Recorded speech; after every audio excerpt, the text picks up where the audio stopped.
tell you all about movie posters. He's an expert in the field. He has been an enormous help to the collecting hobby with all the identification, movie stills, just everything. The knowledge about National Screen, the independent poster exchanges.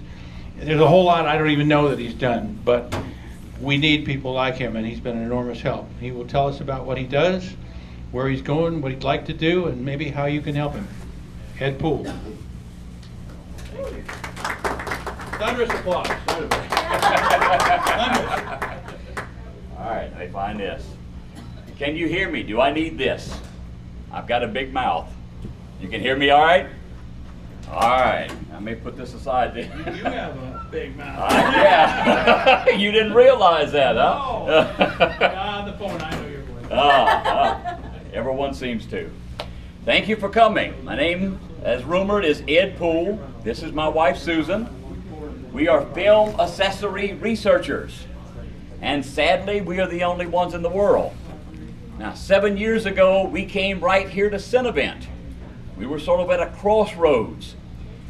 But to back up a little bit, we closed our retail store, and in 2001, we started a website called learnaboutmovieposters.com. They call it LAMP. And we went through, basically, for the first 5 years, writing every kind of article we could think of, trying to stabilize the poster industry. We called Mr. Benton at Benton Card Company. We interviewed National Screen Service. We did anything we could, trying our best to stabilize the information.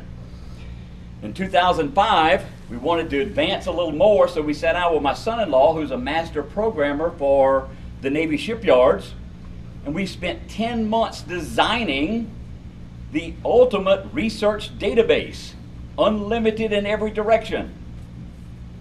We put it up online, and right after that, Hurricane Katrina happened. Hurricane Katrina kicked our butt. I mean, it did massive damage to us.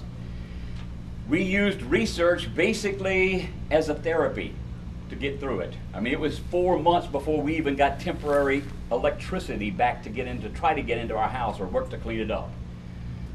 So we came to Cinevent 7 years ago. We were at a crossroads, really not knowing which direction to go, what was needed.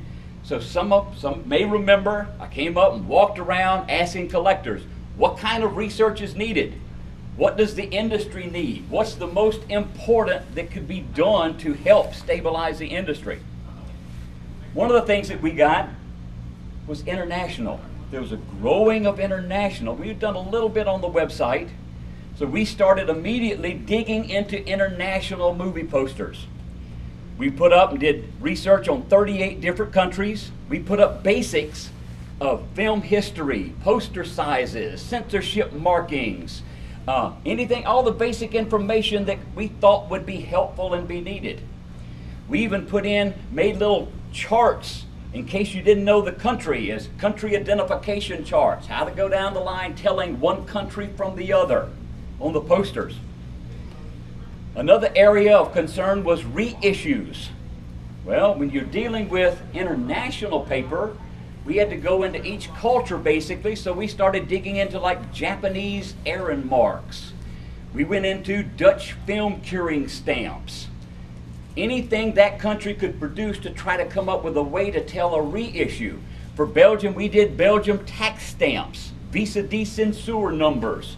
We started lining up printers from each individual country. How do you tell the printer? Because over there, unlike here, in foreign countries, they use printers as a major way. So we started detailing all these different printers' informations, when they changed addresses, if they changed the phone number, if they changed anything. How could we come up with any types of dating?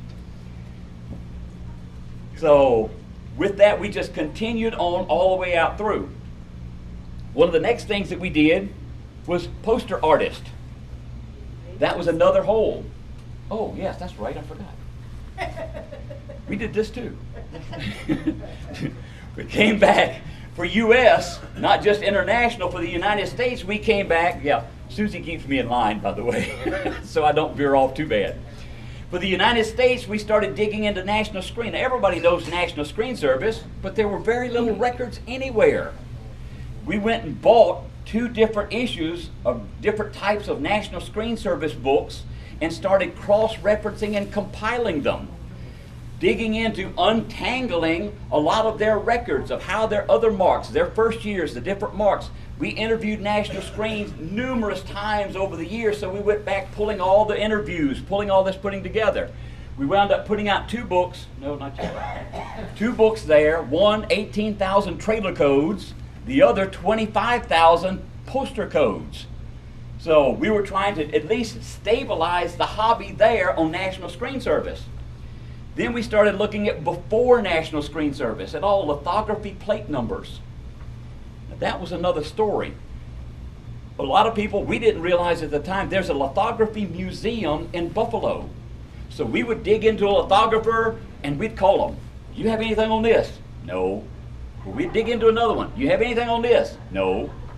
So after 5 or 6 times, someone got on the phone and says, "Look, movie poster lithographers were not considered real lithographers." Okay, so we said, we backed us out. We'll just do it ourselves then, no problem. So I called a friend at Library of Congress, and I said, "Do you know any university? Do you know where can we start digging up for lithography plate numbers? We know that would be important for dating." And they told us, well, a couple of places have gotten a few pieces in collections, but it doesn't do any good to call them because they're not going to give it to you. They won't even share it with us. We thought that was mighty odd. So we said, okay, no problem. We'll just dig into it ourselves. So we created all these, we run down the line, running down histories of lithographers, doing the same thing we did for printers and the others. It's just difficult to really track down some of those. So we created all these records on lithography just for dating as well. We also, one of the things that we heard was poster artist. So we went down the line trying to line up all the different titles that these different posters had done. I mean, the different artists had done all the way around the world. In the database, we've tagged over 630 artists and reconstructing all their records. So we even put in for those that just saw logos, an identification, artist identification chart, to where if you just have the logo, you can run down and match the logo, and then you can go over into the database and basically see what posters that we've got on file, and then you can go over to that country and see all kind of records for that country as well. Now, the biggest thing that we heard was stills. Was it only movie posters or all posters? Movie posters. Movie posters primarily. Some of the poster artists that we did would roll over into like World War II posters, so forth, that the artist, many of the artists would cross over. They would do just more than movie posters. Some would do for magazines, some would do so many of them, as we were trying to compile some of the histories, we'd run in all kind of things that they did. Major artists all over the world, worldwide. The biggest thing we heard was stills. Stills was a major problem for the industry. Well, now we're poster people, we're not stills people. So the first thing we did is we started contacting old timers. What can you tell us anything? Tell us anything about stills. We went and bought and got donated some early lists that were like from a studio. So we compiled everything we could and we put out the first book on it with 13 studios, 18,000 codes to help identify unknown movie stills. Well, we kept compiling and compiling. We went through every auction that would come up with stills, and we go down the line doing the numbers and bringing them over and doing all this kind of stuff till our eyeballs crossed, running down all these lists of numbers. Odd thing happened. By 2011, we were put out the 4th edition. We had 32,000 codes by that time, moving on up. Now that's not now. Back downstairs we have 45,400 in the latest edition. But in 2011, suddenly we started getting calls. All these universities, our book list, our client list started looking like a who's who. I mean, Smithsonian, Harvard, we had 24 different universities. We had 6 different film institutes around the world, Universal Studios, 20th Century Fox. We didn't understand. Suddenly, this was getting out. The first question we had was, why? Why would someone of this caliber be calling 2 old fogies down in the swamps of Louisiana to try to get information? So we started asking around a little bit why, and we got some very unusual problems there. Everything all right? Oh, okay. The more we studied, the more we tried to find out what the purpose was, the more we ran into oddities. It appears, and as we got into it, every museum, every university, every institution works by the same principle. And that principle is they'll get a collection, preferably donated, sometimes purchased, but when they get this collection, they'll get a curator, and they'll get maybe an archivist or whoever else we need to take care of that collection. Now, if they happen to get a poster and a couple of stills or something like that in the collection, great, that's wonderful. They're hired to take care of this collection. Now, if there was 50 different poster sizes and types and styles and 300 different stills that were there, no, those don't exist. If it's not in that collection, to them, it does not exist. Now that just blew our mind. You say, well, wait a minute. So if you've got one poster, you're going to let all 49 of the others, well, no, they can't worry about that. This is what they have to take care of. So we learned that massive amounts of information were being lost. We always thought sitting there, letting these things rot. We know people who have donated collections thinking all of this was going to be preserved forever. Don't do it. Don't. Unless you make sure they've got a staff, and next year when it comes up for preservation, they've got the money in the budget to keep up with it. You see, the problem is an archivist will pick up and he'll say, hey, this poster needs fixing. Nope, we don't have it in the budget. No, we want to buy that instead. Okay. A collector, this poster needs fixing. Ethel, we're eating rice-a-roni for the next month because we're going to pay to get this poster fixed. We went on a quest. We had to save all of this information. We consider ourselves the men in black of posters. We're the last line of defense for the poster information. The thing is, the front line of defense is collectors. Collectors and dealers. You're the front line. You're the one that's actually saving. These are not just memories. I was always taught movie posters, stills are just memories. We're looking at our past. No, those are historical documents that were issued with the film.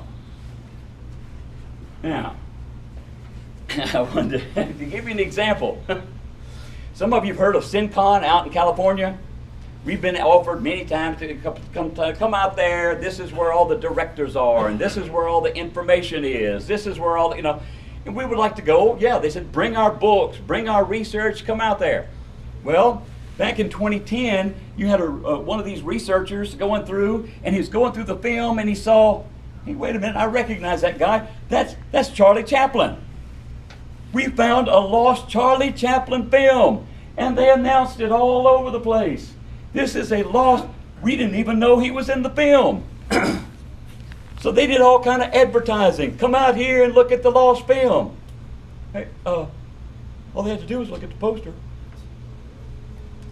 There he is. I know he was in the film. Hey, that's Charlie Chaplin. He's in the film. They don't look. The industry is so geared to film, they don't like posters and stills. Now stills are coming around, but posters, they take up so much of their budget. They don't really like, the industry doesn't like them that much. Now, let's flip over to the preservation side. A lot of you may know this. 1926, Will Hayes started the film preservation movement. Since that time, there have been hundreds and hundreds of little groups for film preservation. And they have spent millions and millions of dollars on film preservation. And rightly so. They should. That's part of our heritage and part of our culture. But now it's been announced a couple of years ago, AFI announces 90% of all films, silent films, made in the U.S. are lost forever. 90%. Plus, 50% of all films before 1951. They're gone, lost forever. That's when safety film came out. That's my generation. Now they've added new. Anything over 20 years old is in jeopardy of being lost from film to digital transfer. Especially for medium to small size production companies. If they don't step up and pay, it's gonna be lost. Now, when you don't have the film, it's lost. What's the next best thing? The posters, the press books, the stills, the 1 sheets, 3 sheets, 6 sheets, inserts, 30 by 40s. All of this is the next best. These are the documents issued with the film. The problem comes in that in all of our search for hundreds of film preservation, we have not found one single organization for film accessories. Not one movie poster preservation society. Not one film accessory group or organization spending one single dollar. Now, the films with millions being spent are still being lost at that. What do you think the posters are going to be? If it wasn't for collectors and dealers, there would basically be none. They're basically being wiped out. Now, 3 years ago, we realized in our home state of Louisiana, now we're sort of proud of Louisiana in the film industry, it's a lot larger than most people think. It's actually the birthplace of the movie theater.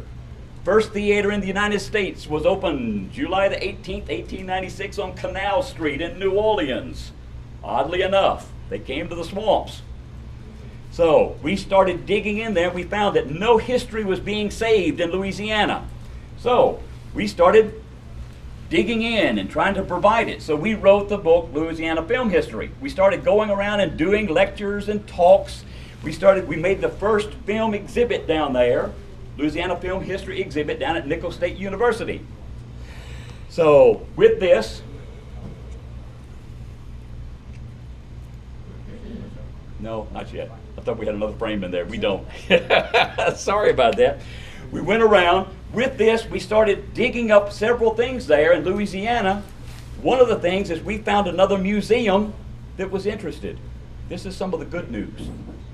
We found a museum that actually wanted to go forward with preservation of the posters. As soon as we get back, we're in the right now beginning to work on the very first 2-day institutional workshop for museum catalogers. We're supposed to teach the first class in July. Opening up the first doors to the first museums, hopefully, that will start a chain reaction. Now, what does that mean? Well, since the beginning of the year, one thing it means is they've already bought over $120,000 worth of posters. So for dealers, that should mean something. That as we continue, we're already trying to take Louisiana and look at multiplying it. We're looking now toward New Jersey, toward Texas. When we did the film history of Louisiana and found 125 silent films, a third of those weren't even in AFI or Library of Congress records. So if 90% is being lost, they're not even counting state films. So if it's that many in Louisiana, how many is it around the country? So our job is basically to try to save and preserve this information, compile it, put it in a format that it can be used and preserved. Now, what this other's for, if you want to go to the next one, we're downstairs. We started putting out, since Movie Collectors World is no longer, one of the things we're doing is expanding to give an industry newspaper.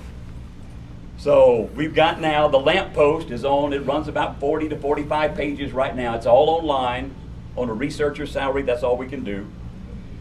So we're expanding it, and by the end of the year, we hope to have it in a magazine format for everyone, but broader, covering more areas all over. So if you get a chance, they're free. Log in, come down, we'll give you all any information that you want. Also, we're working toward the very first, And article ideas. Oh, article ideas, yes, Yeah, yes. send to me. That's the editor over there. She's there.